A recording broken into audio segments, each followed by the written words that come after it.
श्री रामकृष्ण लीला प्रसंग स्वामी शारदानंद जी द्वारा लिखित पाठ संख्या 107 विंश अध्याय षोडशी पूजा। मथुर बाबू परलोक सिधारे, किंतु दक्षिणेश्वर के काली मंदिर में मानवों का जीवन स्रोत यथावत प्रवाहित होता रहा। दिन बीतते बीतते क्रमशः 6 महीने बीत गए और बंगला सन 1278 फाल्गुन मास सन 1872 ईस्वी प्रारंभ हुआ। उस समय श्री रामकृष्ण देव के जीवन में एक विशेष घटना हुई। उसको जानने के लिए हमें श्री रामकृष्ण देव की ससुराल जयराम बाटी की ओर ध्यान देना पड़ेगा। विवाह के पश्चात श्री रामकृष्ण देव के प्रथम दर्शन के समय श्री मां बालिका मात्र थीं। हम पहले ही कह चुके हैं कि सन 1876 ईस्वी में श्री रामकृष्ण देव जब भैरवी ब्राह्मणी तथा हृदय को साथ लेकर अपनी जन्मभूमि कामारपुकुर गए थे, उस समय उनकी आत्मीय महिलाओं ने श्री रामकृष्ण देव की पत्नी को वहां लाने की व्यवस्था की थी। विवाह के पश्चात तभी श्री माता जी को वास्तव में प्रथम पति दर्शन करने का सौभाग्य हुआ था। कामारपुकुर आदि गांवों की बालिकाओं के साथ कलकत्ते की बालिकाओं की तुलना करने का जिन्हें अवसर प्राप्त हुआ है, वे जानते हैं कि कलकत्ता आदि स्थानों में रहने वाली बालिकाओं का शारीरिक तथा मानसिक विकास जैसे बहुत कम आयु में ही होने लगता है, ग्रामीण बालिकाओं का वैसा नहीं होता है। 14 तथा कभी कभी 15-16 वर्ष तक की ग्रामीण कन्या में भी यौवनकालीन अंग लक्षणों का पूर्णतया विकास नहीं होता एवं शरीर की भांति उनका मानसिक विकास भी उसी प्रकार विलंब से होता है।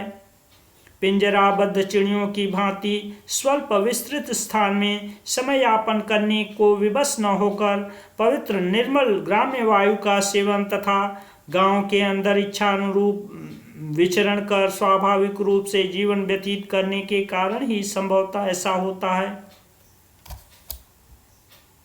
श्री रामकृष्ण देव को प्रथम बार देखकर श्री मां का मानसिक भाव। 14 वर्ष की आयु में प्रथम बार पति के समय श्री माता जी का स्वभाव बालिका सदृश था। उस समय उनमें दाम्पत्य जीवन के गंभीर उद्देश्य तथा उत्तरदायित्व को समझने की शक्ति के विकास का केवल प्रारंभ भर हुआ था। देह बुद्धि रहित श्री रामकृष्ण देव के दिव्य संग तथा स्नेह यत्न को प्राप्त कर पवित्र हृदय बालिका अनिर्वचनीय आनंद से उल्लसित हो उठी थी। श्री रामकृष्ण देव की भक्त महिलाओं से बहुधा उन्होंने उस उल्लास की बात को इस प्रकार व्यक्त किया है। तब से मैं सर्वदा यह अनुभव किया करती थी कि मेरे हृदय में मानो आनंद का पूर्ण घट स्थापित हो चुका है। उस शांत निश्चल दिव्य उल्लास से मेरा हृदय किस प्रकार भरा रहता था, यह बतलाना मेरी सामर्थ्य से बाहर है। उसी स्थिति में श्री मां का जयराम बाटी में अवस्थान। कुछ महीनों के अनंतर श्री रामकृष्ण देव जब कामारपुकुर से कलकत्ता लौटे, तब वह बालिका अनंत आनंद संपद की अधिकारिणी हो चुकी हैं, ऐसा अनुभव करती हुई अपने नैहर वापस आ गई। पूर्वोक्त उल्लास की उपलब्धि से उसके व्यवहार आचरण आदि सभी में एक विशेष परिवर्तन उपस्थित हुआ था। यह हम भली भांति अनुभव कर सकते हैं, किंतु साधारण मानवों के लिए वह दृष्टिगोचर हुआ था या नहीं कहा नहीं जा सकता, क्योंकि उस परिवर्तन से चपल न बनकर उसने शांत प्रकृति धारण की थी। प्रगल्भ न होकर वह चिंतनशील बनी थी।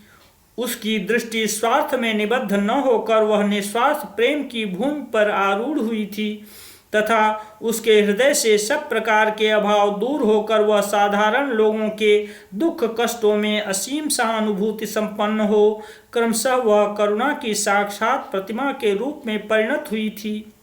मानसिक उल्लास के प्रभाव से उसे अपने समस्त शारीरिक कष्ट भी उस समय कष्ट जैसे प्रतीत नहीं होते थे तथा आत्मीय वर्ग से स्नेह यत्न का प्रतिदान न मिलने पर उसको किसी प्रकार का दुख नहीं होता था। इस प्रकार समस्त विषयों में थोड़े में ही संतुष्ट रहकर बालिका आत्मनिमग्न हो नैहर में समय व्यतीत करने लगी। किंतु शरीर से वहां अवस्थान करने पर भी उसका मन श्री रामकृष्ण देव का पदानुसरण कर तभी से दक्षिणेश्वर में रहने लगा था।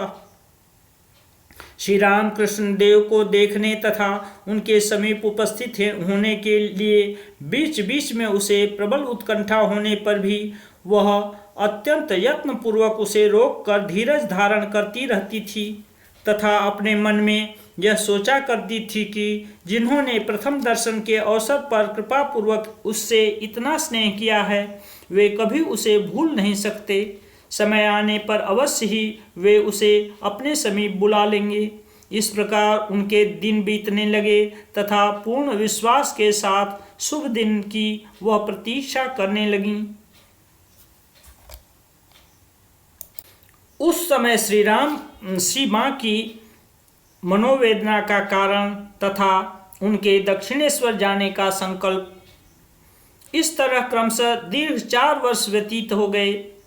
बालिका के हृदय में आशा तथा प्रतीक्षा की प्रबल धाराएं यथावत प्रवाहित होने लगीं, किंतु उसकी शारीरिक स्थिति मन की भांति यथावत न रही।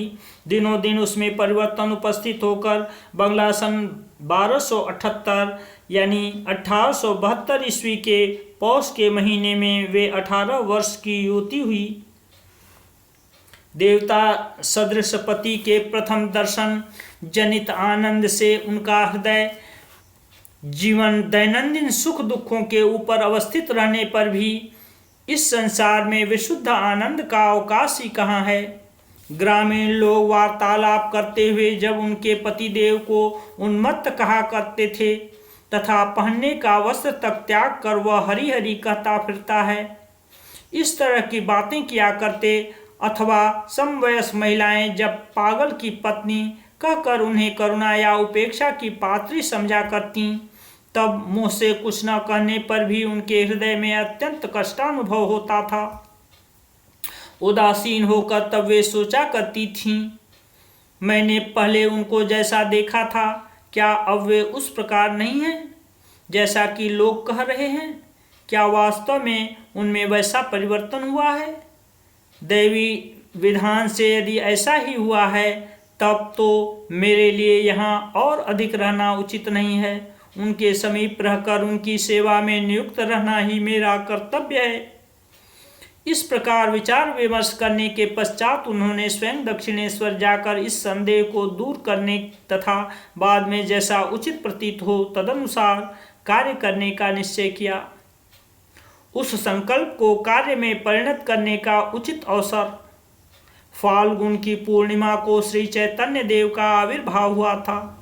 उस दिन पुण्यसलिला जाह्नवी में स्नान करने के निमित्त बंगाल के बहुत दूर दूर के स्थानों से लोग कलकत्ता जाया करते हैं। गांव की कुछ आत्मीय महिलाओं के साथ उस वर्ष उस उपलक्ष्य में श्री माता जी ने भी कलकत्ता जाने का पहले से ही निश्चय कर लिया था। समय उपस्थित होने पर उन्होंने उस अभिप्राय को व्यक्त किया।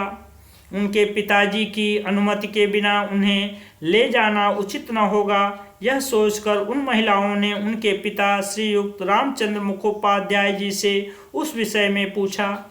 बुद्धिमान पिता सुनते ही समझ गए कि उनकी पुत्री की उस समय कलकत्ता जाने की अभिलाषा क्यों उत्पन्न हुई है तथा उनको साथ लेकर स्वयं कलकत्ता जाने की वे आवश्यक व्यवस्था करने लगे।